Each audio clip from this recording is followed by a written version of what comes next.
So this is the energy reading for the next like 10 days. And we already had a card fly out. I'm using the Golden Universal Tarot deck.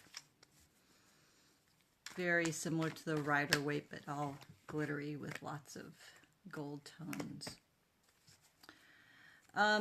We have a few things going on energetically with the planets, and so we're going to talk about the planets as well as pull some cards here. But we have Jupiter stationing direct. Finally, it went into retrograde, I believe, either early this year or late last year. And Jupiter is the great, beneficial, big money, big dreams planet. So when Jupiter goes retrograde, and it depends on where in your chart he went retrograde, but when Jupiter goes retrograde, it's it can feel like something's blocking you or something's not quite, gelling.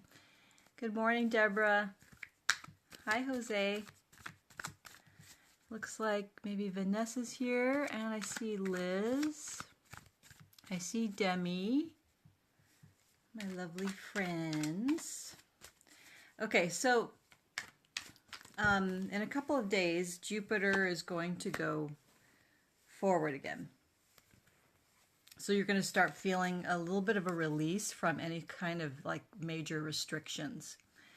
And then on Thursday, July 12th, we have a new moon partial solar eclipse in Cancer. And that is opposing Pluto in Capricorn. So it could bring up just that need for healing and for really letting something go. Hey, Demi. And who's saying? Hi, Gigi. So the one of the messages is to let go, especially of past disappointments. Any sort of so yeah, Jupiter in retrograde, I feel like things were really slow growing in a lot of areas of my life that I was kind of hoping would pick up faster.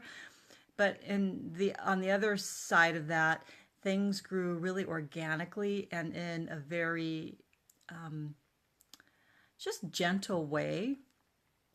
But I feel like we start the eclipse season with 2 eclipses in this month in July. So that's pretty major.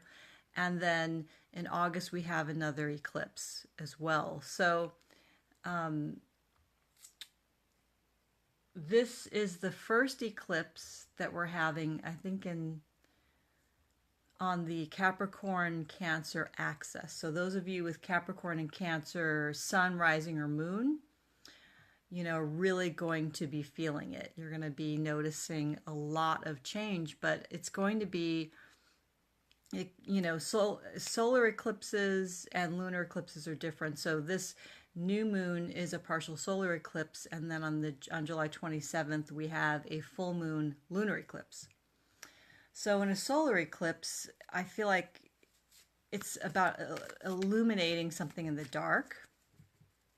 So something that you didn't know about, a surprise job, surprise pregnancies, surprise, I'm saying this because Cancer is also the sign of motherhood and the sign of nurturing. Hi, Jewel. Thank you for saying hi. And Liz says, free from restriction. So you may already be starting to feel some of this. So I'm just going to pull, wow, okay. So the tarot cards we pulled are kind of a mixed bag for today, but again, this represents the energies for the next 10 days. And I think it really does tell the story of what's happening.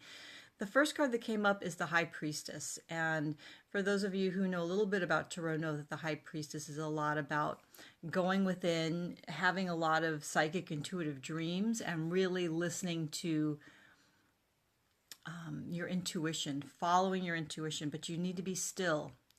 this requires stillness. This requires space to yourself.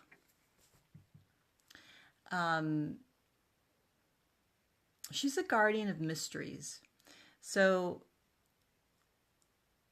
with Pluto and, in opposition to this solar eclipse new moon, I feel like there is hi Cindy, there's a beautiful new start that's coming, and you can feel it already, and maybe you've dreamt about it, or you just saw little synchronicities that were sprinkling in your consciousness. The signs are there.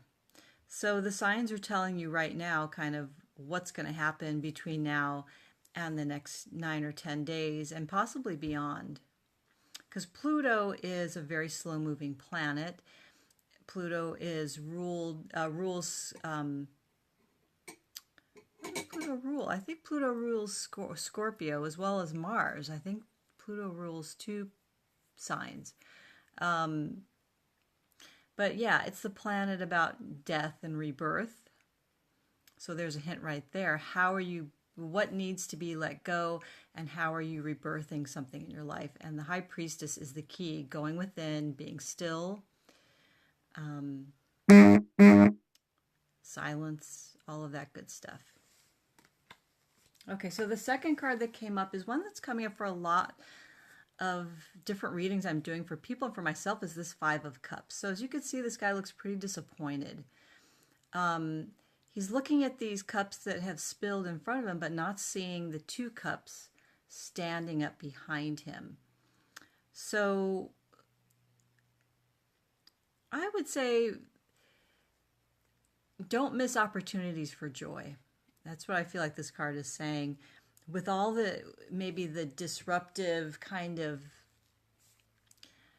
transformation or things that you need to let go of, which maybe can be disappointing or make you feel sad. There's some grieving involved, but there's still an opportunity for joy. There's still an opportunity for happiness and reunions. I feel like this is about reunions. That's the word I'm hearing in my mind. So reunions. This could be between families, best friends, lovers, husbands and wives, whatever it is. You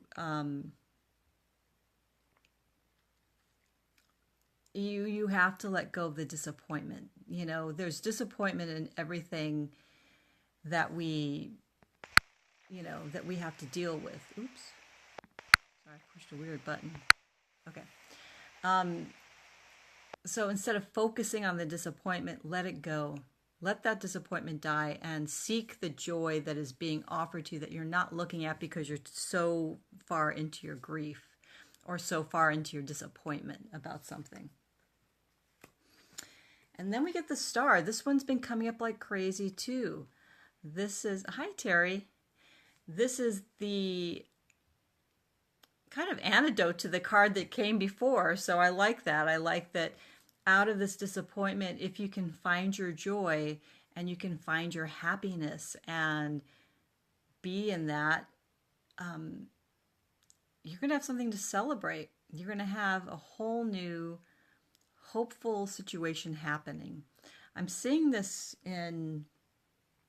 again in relationships. I'm trying to see if there's other messages, because there's different layers depending on what's happening in your life and when you were born, what planets were at play. But the Star is very much about Venus, and I think Venus is in Leo, and she is moving into Virgo. I don't know when, but when she moves into Virgo, you may notice it'll be a lot less emo or there could be oversensitivity in relationships right now. That's what they're telling me. So if you're feeling oversensitive, or if there's someone in the relationship with you that's acting oversensitive, and maybe you're like, oh geez, this person is really overreacting, just stay balanced. She's got one foot on ground on earth and one foot in the water. So she's